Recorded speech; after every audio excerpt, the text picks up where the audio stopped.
तो जब ये ऑब्जेक्ट ऐसे मूव करेगा, ये साथ में आपका ये वाला मास ऐसे मूव कर रहा है, तो देखो इस तरह से मूव कर रहे हैं ये। Hello everyone, welcome to Vijay Academy. जैसे कि आप सभी को पता है, अगर आप विजय एकेडमी के यूट्यूब चैनल पर जाएंगे तो वहां पर आपको एक प्लेलिस्ट मिलेगी, डाउट्स का खात्मा। उस प्लेलिस्ट के अंदर मेरे जितने भी व्यूअर्स हैं वो अपने डाउट शेयर करते हैं, मैं उनका वीडियो सॉल्यूशन प्रोवाइड करता हूं।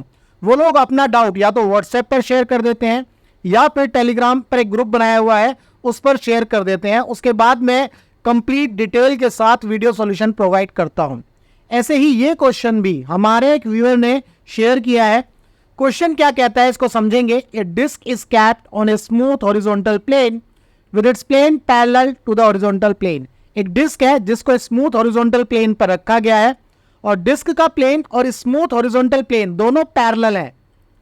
ए groove is made in the disc as shown in figure. एक ग्रूव बनाया गया है किसके अंदर, डिस्क के अंदर। The coefficient of friction between mass m and the surface of the disc is 2/5। इस ग्रूव के अंदर एक मास m है, यहां पर आपको दिख रहा है ये मास m। इस ग्रूव के अंदर जो मास m है और ग्रूव का जो सरफेस है यानी कि डिस्क का सरफेस है, उसके बीच में जो आपका कोफिशिएंट ऑफ फ्रिक्शन है दैट मींस म्यू, ये कितना है 2/5। इसके बाद साइन थीटा जो है 3/5 है। अगर साइन थीटा 3/5 होता है तो कॉस थीटा कितना हो जाता है 4/5, ये भी आपको पता है। Find the acceleration of mass m with respect to the frame of reference of the disc.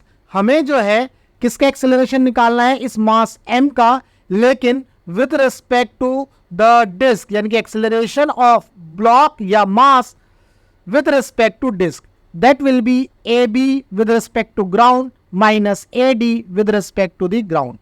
हम जो इस फॉर्मूले की मदद से इस क्वेश्चन को समझेंगे। पहले जो है मैं आपको इस क्वेश्चन के अंदर जितने भी फोर्सेस लग रहे हैं एक डेमो की मदद से समझाने की कोशिश करता हूं। तो आइए समझते हैं, पहले इस डेमो को देखने की कोशिश करते हैं कि इसमें कौन कौन से फोर्सेस कहां लग रहे हैं। तो देखो, इस क्वेश्चन के कॉन्सेप्ट को समझने के लिए मैं आपको एक एक डेमो दे करके समझाता हूं। बेसिकली मान लो ये ग्रूव है, आपने ऐसा डायग्राम देखा है और ये पूरा एक सर्कल है क्वेश्चन के अंदर और ये ग्रूव बनाया है मैंने, ठीक है।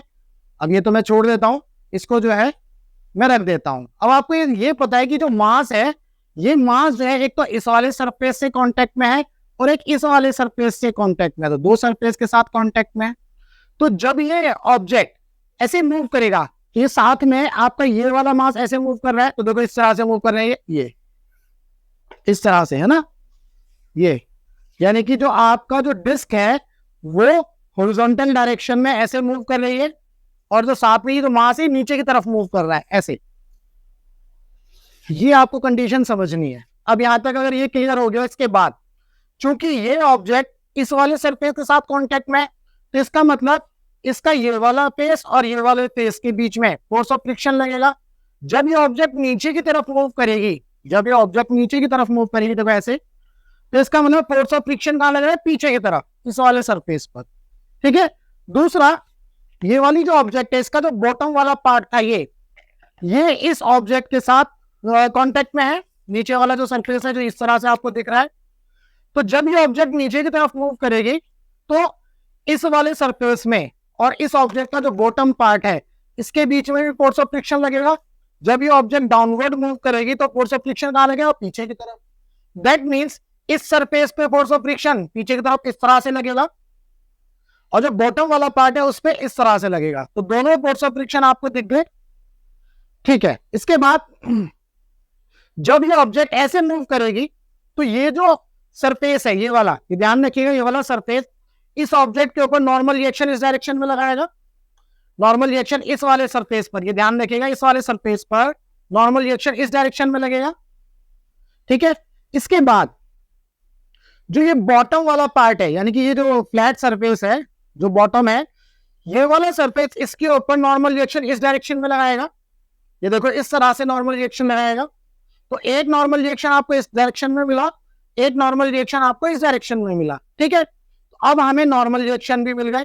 बेसिकली आपको मैं यही समझाना चाह रहा था कि इसमें फोर्स ऑफ फ्रिक्शन किस डायरेक्शन में लगेगा। तो एक फोर्स ऑफ फ्रिक्शन ऐसे लगेगा और दूसरा फोर्स ऑफ फ्रिक्शन अगर मैं इसको दिखाऊं, दूसरा फोर्स ऑफ फ्रिक्शन आपका इस डायरेक्शन में लगेगा, ये वाला जो सरफेस है, एक ये एक ये। सिमिलरली जो नॉर्मल रिएक्शन है इस वाले सरफेस की वजह से वो ये लगेगा इस डायरेक्शन में, और जो बॉटम वाला सरफेस है उसकी वजह से अपवर्ड डायरेक्शन में लगेगा। ये जो है फोर्सेस है। अब मैं आपको इस क्वेश्चन को सॉल्व करके दिखाता हूं कि कैसे सॉल्व करना है। जैसा कि हमने अभी डेमो के अंदर देखा, अगर मैं उस डेमो के अंदर एक ये जो डायग्राम है मैंने वहां से स्क्रीनशॉट लिया और मैं अगर आपको ये समझाऊं कि इसमें कौन कौन से फोर्सेस लग रहे हैं, तो ये देखो यहां पर ये ब्लॉक एम है और ये हमारा ग्रूव है ना, डिस्क का ग्रूव है। तो एक तो ये जो ब्लॉक है इस वाले सरफेस के साथ कांटेक्ट में है, दूसरा एक ये नीचे वाला जो सरफेस है उसके साथ कांटेक्ट में है। तो एक तो फोर्स हो गया F1 और F2, ये कौन से फोर्स हो गए, फ्रिक्शनल फोर्स, क्योंकि ये ब्लॉक जो है डाउनवर्ड मूव करेगा इस डायरेक्शन में। तो इसका एक्सीलरेशन हमने ले लिया AB। ध्यान रखिएगा ये acceleration with respect to ground है, acceleration of block with respect to ground. तो यहां पर फोर्स ऑफ फ्रिक्शन F1 और ये F2। इसके बाद अगर हम नॉर्मल रिएक्शन की बात करें तो ये जो सरफेस है, दैट मीन्स यहां पर अगर आप देखेंगे तो वो ये वाला सरफेस है, ये सरफेस इस ब्लॉक के ऊपर नॉर्मल रिएक्शन लगाएगा इस डायरेक्शन में, दैट विल बी N2। इसके बाद जो बॉटम वाला सरफेस है इस ब्लॉक के ऊपर नॉर्मल रिएक्शन लगाएगा ये N1।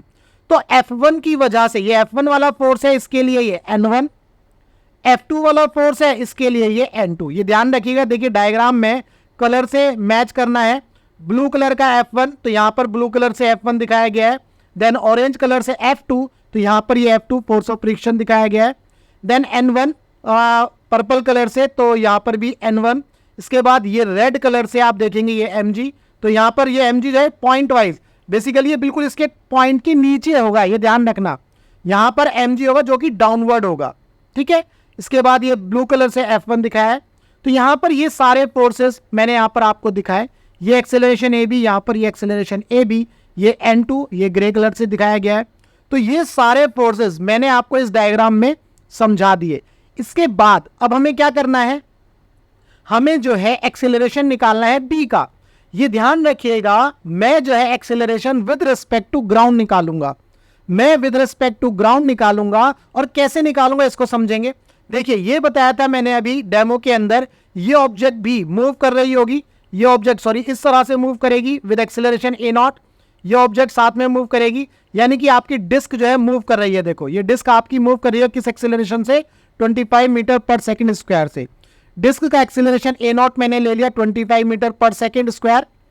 अब यहां पर आप देखेंगे ये जो डिस्क का एक्सेलरेशन है, यहां पर ये एंगल थीटा है, तो ये एंगल देखो, ये एंगल थीटा, तो ये जब ये एंगल थीटा हो गया तो A0 का एक कंपोनेंट अलोंग द ग्रूव ये बनेगा A0 cos थीटा, और एक कंपोनेंट बनेगा जो ग्रूव के परपेंडिकुलर है, that will B this one A0 sin theta. क्या ये बात क्लियर है। तो हमने जो है जो डिस्क का एक्सेलरेशन है उसको ब्रेक किया A0 cos थीटा में जो कि ग्रूव के अलोंग है, A0 sin थीटा जो कि इस वाले सरफेस से परपेंडिकुलर डायरेक्शन में मिलेगा, यानी कि अलोंग दी N2 आपको मिलेगा। ये मैंने जो है एक्सेलरेशन ड्रॉ किया। यहां पर ब्लॉक जो है AB एक्सेलरेशन से डाउनवर्ड मूव कर रहा है। तो यहां सारे फोर्सेस सारे एक्सेलरेशन मैंने आपको समझा दिए। अब जो है with the help of equation मैं आपको समझाता हूं। देखो हम यहां पर अगेन न्यूटन का सेकंड लॉ लगाएंगे। एक्सटर्नल फोर्स है F1 प्लस F2, ऊपर की तरफ ये फोर्स लग रहे हैं F1 plus F2, that is equal to mass into net acceleration. अब नेट एक्सेलरेशन में एक ऑब्जर्वर मान लो ग्राउंड पर है, वो यहां मान लो ग्राउंड पर कोई ऑब्जर्वर है, ये ऑब्जर्वर ये देख रहा है कि जो ब्लॉक है डाउनवर्ड मूव कर रहा है और ये डिस्क इधर की तरफ मूव कर रही है, डिस्क लेफ्ट साइड मूव कर रही है, ग्रूव में जो ब्लॉक है वो डाउनवर्ड मूव कर रहा है। अगर आप ध्यान से देखेंगे तो इफेक्टिव एक्सेलरेशन इस ब्लॉक का डाउनवर्ड ही है भाई, इफेक्टिव एक्सेलरेशन इस ब्लॉक का कहां है, डाउनवर्ड ही है। तो अगर हम नेट एक्सेलरेशन निकालेंगे तो वो क्या हो जाएगा, AB minus A0 cos theta, AB minus A0 cos theta. तो यहां से आया F1 plus F2 is equal to M into AB minus A0 cos theta. F1 क्या है, F1 जो है N1 के साथ लेना है। F1 का फॉर्मूला क्या होता है, म्यू इंटू N, और N कौन सा ले लेंगे, N1। अब ये जो N1 है ये किसके इक्वल होगा, mg के। देखिए यहां पर ये N1 है तो ये किसके इक्वल हो जाएगा, mg के। तो यहां पर म्यू इंटू mg। F2 क्या होगा, म्यू इंटू N2। अगर आप यहां पर देखेंगे म्यू F2 आपका ये है, तो इसके लिए म्यू इंटू N2, ये वाला N2 लेंगे।